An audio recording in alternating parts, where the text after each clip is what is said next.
I'm doing a prediction video for UFC Apex 100. Magny versus Prates. This card is absolutely dog shit. I don't recommend you watch this, but I'm gonna watch. I'm gonna watch the fights because it's what I do. Sadly, I chose this to be something I wanted to do, and this is how the UFC repays me.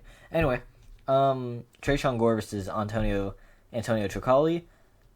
Trayshawn Gore is not great. I mean, he's 5-2. He lost two of his fights in the UFC, and his most recent fight he won, but he was still losing against Josh Fremd, and he lost to Cody Brundage, I believe. You can't lose. You can't lose to Cody Brundage. I'm sorry, like you just can't. And on top of that, I mean, Josh Fremd was beating you, and then you got some random Hail Mary guillotine. Trayshawn Gore is a good grappler, but a lot of his grappling comes from him being a lot more physical, a lot stronger than these people. And Tricoli's not great either. Tricoli's not great by any means. Tricoli's most recent fight, he got knocked out by Shara Bullet. And in my mind, I'm like, these guys fucking suck. When I watch these guys, I'm like, these guys are not great at all. I hate saying any fighter sucks because obviously they're in the UFC. But like, I mean, let's be honest, man. Like, Tricoli didn't fight in 3 years, and then he fought Shara out of nowhere on short notice, I believe. And the reason he was suspended was because of a drug suspension, to my knowledge. And Trayshawn Gore, I mean, I believe he's 1-2 in the UFC against Josh Fremd, Cody Brundage. Like, he doesn't have good wins. So I'm going to go Tricoli here. I want Trayshawn Gore to win just because Tricoli's a cheat. And I like Trayshawn Gore. Even though I just trash talked him, said he's ass, and I said everything bad about him, I like him. I really do. I just think Tricoli, I mean, like I said, when a lot of his stuff comes from being better physically, or just more physically gifted than other people, Tricoli's 6'5" at middleweight. Tricoli's 6'5", has an 80-inch reach at middleweight. And he's kind of strong. He almost took down Shara multiple times as Shara just held the fence. Shara had multiple cage grabs. Multiple. I'm not saying Tricoli would have won. I'm just saying that, like, he would have taken on Shara. That's not the easiest thing to do. He would have taken on Shara multiple times after not fighting in 3 years. So even though he's coming off a knockout, I think he's going to out-wrestle Trayshawn. And I think he's going to hold him against the fence. Trayshawn, like I said, it's just a lot of his base is just being stronger than people. And Tricoli has almost all the physical advantage against Trayshawn Gore. So I'm going to go Tricoli. Boring 30-27 decision. Just purely based on control time. No damage. I said this card sucked. I still agree this card is complete ass. But there's some sneaky good fights like Cody Stamann versus Damon Blackshear. And I'm going Damon Blackshear. I like Damon Blackshear a lot. I think he's very underrated in terms of skill. He beat someone, I forgot who he beat, but he beat him very fast. And a week later, he goes into a fight versus Mario Batista, where I thought he arguably could have won against Mario Batista. And Mario Batista just took on and had a dominant performance against Jose Aldo. I know you don't want to say it's dominant. Okay, I'm exaggerating. I'm tweaking when I say it's dominant. He had a good performance against Jose Aldo. I know it's just holding against the fence, but it was a pretty good performance. And I trust Damon Blackshear. Damon Blackshear did good against Mario Batista, even on the ground. So I'm going to go Damon Blackshear just purely based off the fact that I think his grappling's better and his striking's better. And I think he's just a better all-around fighter, at least now. He's kind of coming into his own. He's not in his prime, but he's coming into his own. And he's having momentum, even though he just lost. I'm sure seeing Mario Batista just do that to Jose Aldo gave him so much confidence. And Cody Stamann, man. Okay, so the thing about Cody Stamann is that he is good. He is good, and he's fought everybody. He's fought multiple really good people. He's 21-7. A lot of that was in the UFC, but he's just out of his prime. He's really just out of his prime. It's not his fault. Age is catching up to him. Is he that old? I don't know if he is that old anyway. But Damon Blackshear is just more physically gifted. If the fight goes to the ground, he can for sure do something on the back. He's really good at jiu-jitsu, like I said. And I think his striking is just cleaner than Cody's. Cody reminds me a little bit of a Chad Mendes type of guy. He reminds me a little bit of Chad Mendes type of guy, where he's kind of just bulky. Um, I'm going to Mont Blackshear. I think if the fight goes to the ground, whether it stands, whether it goes to the ground, he's better there. He'll take control there. And he's just way more physically gifted. He has a better reach. He has an 8-inch reach advantage, and he has 4 inches in height over him, along with being a certain race, so he's more genetically stronger. It's a factor in fighting. In any physical thing, race matters. Okay, I want to bring that up. Damn, what the fuck? So yeah, in any physical thing, race matters. I want to bring that up. I'm going to Mon Blackshear and make me proud, Damon.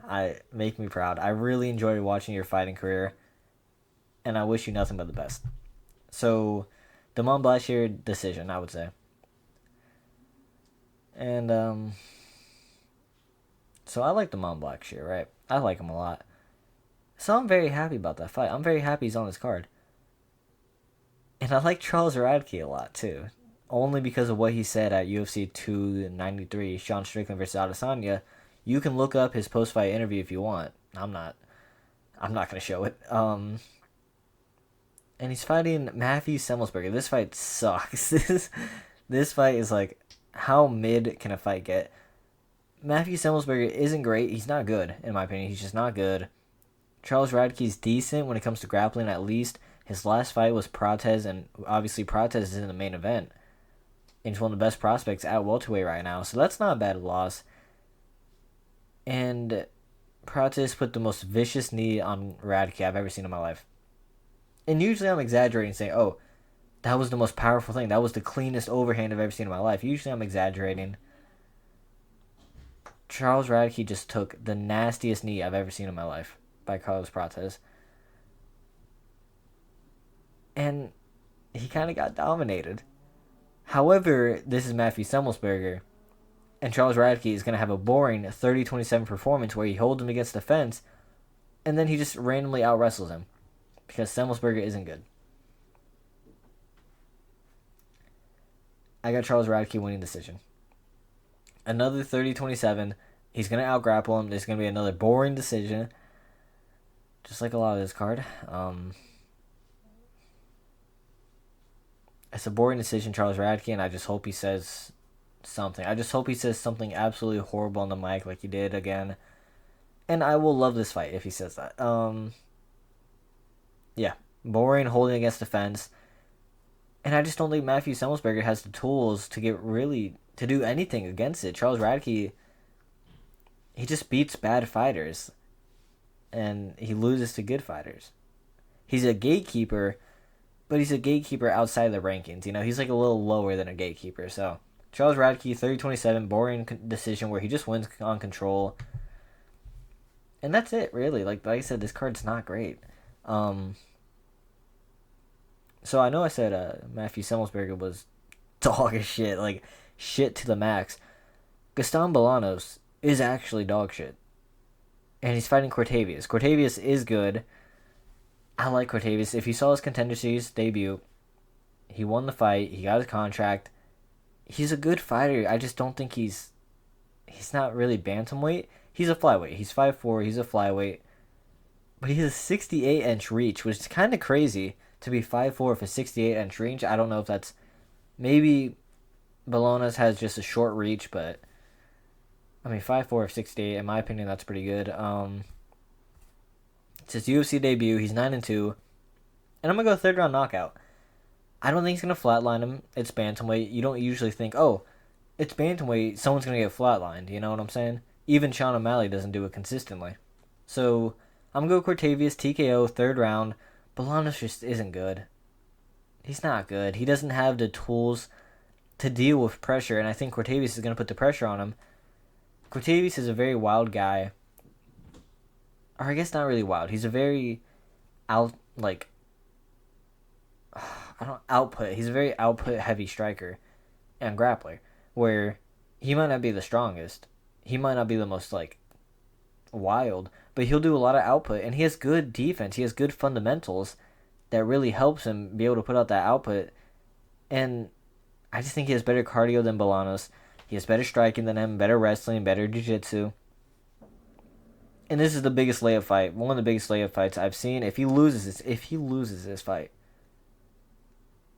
all my hype for him, everything goes out the window immediately. You can't lose to Bolanos. He's not good. He's just not good. And I trust Cortavius. I trust Cortavius, third round knockout. He's going to put the pressure on Bolanos all 3 rounds. And Bolanos just won't be able to keep up. And eventually he'll wilt to the pain. And Cortavius is just going to have a great performance against him. A nice 30-27 performance.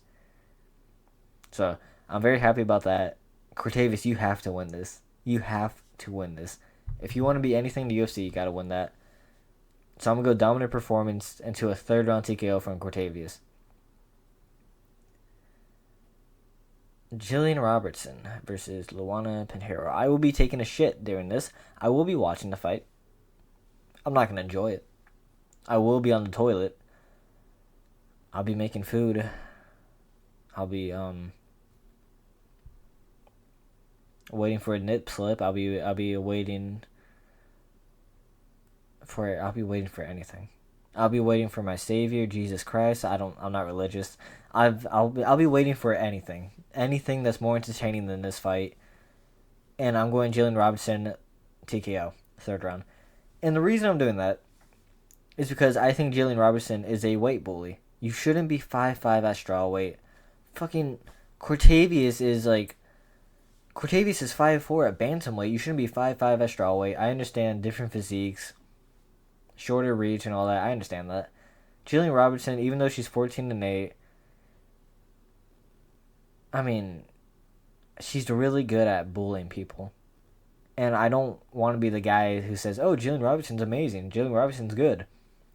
But she is. She's good at bullying people who are just not the same size as her. She did to Michelle Waterson, where she, 30-24'd her? Yeah, 30-24'd her. And just 10-8'd her 3 times in a row. She's good at taking people down and just bullying people with ground and pound. She has good ground and pound, great elbows. She'll cut people open. And Luana, that's something that we've seen. That's a hole in her game that we've seen is her grappling. It's a really bad hole, and it's something that Jillian Robertson thrives in. Jillian Robertson's striking, god-awful, it's horrible. But I don't think Luana's striking is to the point where she can really make Jillian Robertson pay for her mistakes. I think Jillian Robertson will get comfortable takedowns every single round at the first minute. And she'll just do damage the whole fight. She'll just do a lot of damage, and eventually Luana, even though she's not hurt, even though she's not rocked, it'll be a situation, a third round, where whoever the ref is going to be like, are you okay? And then Luana's just going to fold because she has no answer. So I'm going to go Jillian Robertson. Like I said, she's really good at bullying people. Great grappling when it comes to just... She doesn't grapple to get submissions, in my opinion, that much. Sometimes the submissions just fall to her based off other people's mistakes. She grapples in a way that makes it so that she can just beat the fuck out of people. So Jillian Robertson, third round TKO. Luana's going to give up on the ground. Maybe in a crucifix. I would say in a crucifix. Or on the back. I trust Jillian Robertson to get this done. You destroyed Michelle Waterson. And Luana is similar size to Michelle Waterson. Obviously not the same. Because Michelle Waterson's very small. But Luana is very small too. So Jillian Robertson, like I said, you're a weight bully. Go out there, be a weight bully, and get a TKO in the third round so I can at least be happy about my pick.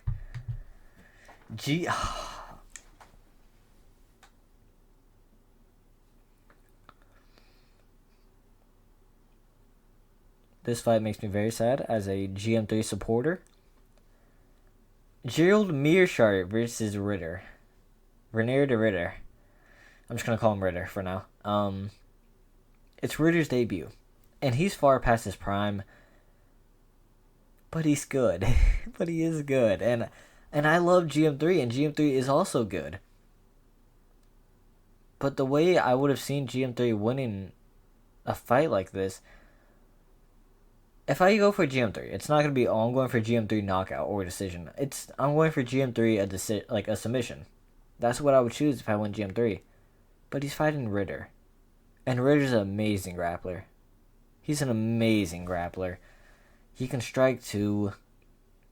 Gerald Mearshart can also strike. But his chin's not great. And the way that Gerald Meerschaert really pulls away from most people is he gets them to the ground and he submits them. I don't think he'll be able to do that against Ritter as successfully. I'm going Ritter. I love GM3. I love my boy Gerald Meerschaert. He came off a great, not even a great win. He got beat up. He came off a good win versus Edmund Shabazian, who is known to gas out. So that kind of fits into Gerald Meerschaert very clearly. I don't think Ritter's going to gas out against him. I don't think Ritter is a grappler. He can keep up with Gerald Meerschaert's pace and grappling. Because usually when people get tired, it's from grappling. Because grappling's just very tiring. It's a different level than striking in terms of what it does to your gas tank. And usually, if you're a grappler, that's how you beat inexperienced people. You take them down, you either submit them, or you just put on a pace that they can't keep up with because it's just so physical. But Ritter's a grappler. Ritter can handle that, and I think he has better striking than Gerald Meerschaert. I'm going to go Ritter, decision here. Probably a 30-27. I don't think he'll submit GM3. GM3's, like I said, he's amazing on the ground. But so is Ritter.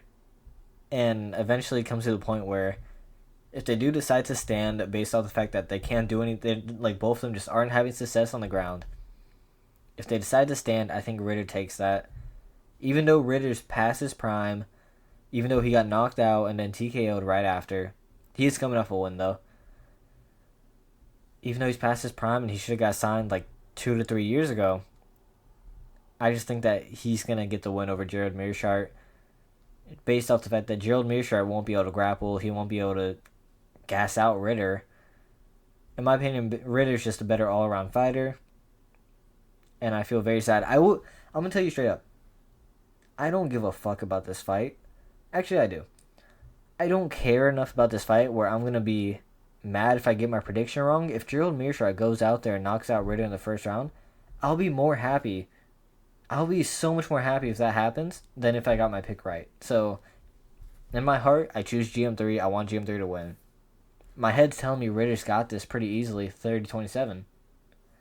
GM3 is not great, at least at the start. GM3 is a very slow starter. He doesn't have knockout power. He's not going to change the fight in a split second. Even though he can. That's kind of where the GM3 name comes from. I'm going Ritter here. I trust Ritter. But like I said, my heart says GM3. GM3, prove me wrong, please. Please just prove me wrong. I want to be happy. This card sucks. I want to be happy for once. I'm not gonna lie. My throat is like extremely dry, so I'm just coughing when I mute. Neil Magny versus Carlos Prates. I'm going Carlos Prates. I don't believe Neil Magny should be that huge of an underdog, but I still don't see that a way that he can win. In my opinion, Neil Magny struggles with people who are good physically and people who are similarly built to him and can keep up with his athleticism. Because Neil Magny's a sneaky athlete. He really is. His grappling's good. He's strong. His striking's not great, but he has a lot of experience. But the fighting nerds, Gene Silva, Brito, all those guys, Chao Barajo, even Prates, they're all prospects. They're all dangerous. I'm going to go Carlos Prates based off the fact that I think Neil Magny struggles with people who are built similar to him. We've seen this in Ian Gary. We've seen this in Michael Morales, Mike Malott. Just multiple people. I can go on if I just look at his record.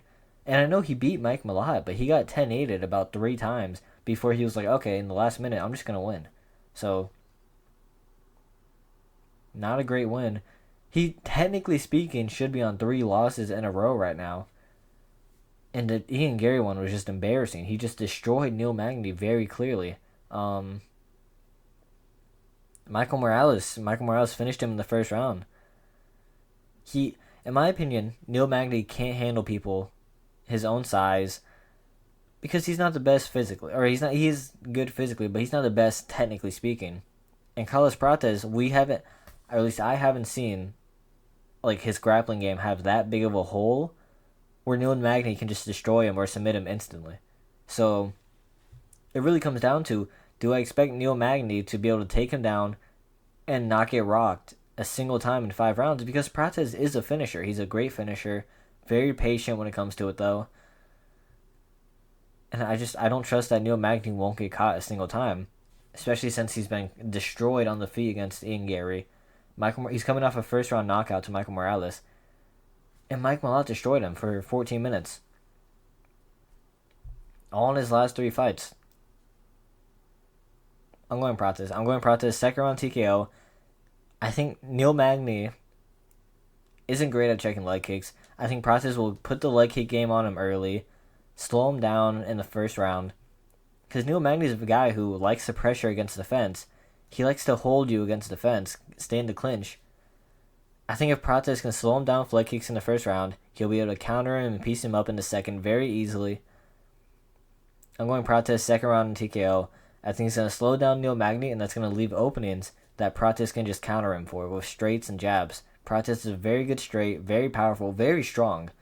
He has very strong punching power for his size and just how he's built. Very skinny, but it's the snap. He gets a good snap on it. Great technique. He just has a lot of power in him. I don't think cardio will be a problem for him because I don't think Neil Magny will make it to the third round. I think Prates is too much of a natural finisher. Because Ian Gary could have finished Neil Magny whenever he wanted. I can't say that Neil Magny can finish Prates whenever he wants. And I think Prates is a better striker than I think Prates is a better striker than Neil Magny and Ian Gary. I don't see Neil Magny being perfect for 5 rounds. And I think he will get knocked down. And I see it so clearly in my mind, I'm just going to tell you how it happens. Prates, first round, leg kicks. He's going to be countering him. He's going to be opening up with leg kicks, a lot of outside calf kicks. And when Neil Magny tries rushing in, because he's not a good blitzer, but he does blitz, when he tries rushing in, he's going to feel like the pain on his leg. He won't be able to rush in as fast. His leg's going to be swollen. And Prates is just going to counter him. And then in the last minute of the second round, Prates is going to get Neil Magny against the fence after he really just rocked him.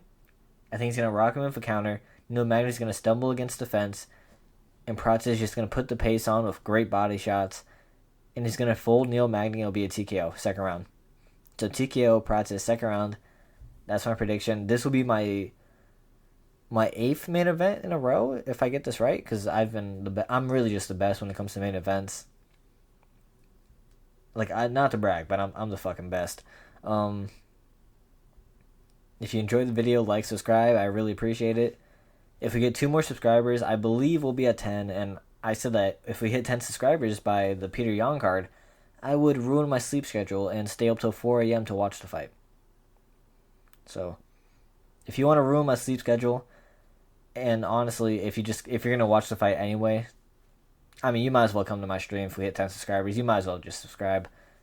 And if I get this right, then I'm really just the best. Like that's really it. So, like I said, I appreciate if you just subscribe, like, and come back for more. And yeah, that's about it. I'm gonna make 2 more videos tonight because I've kind of taken a week hiatus. So I'm gonna take 2 more videos tonight, and my next video will probably be Monday. In all honesty, I appreciate all the support.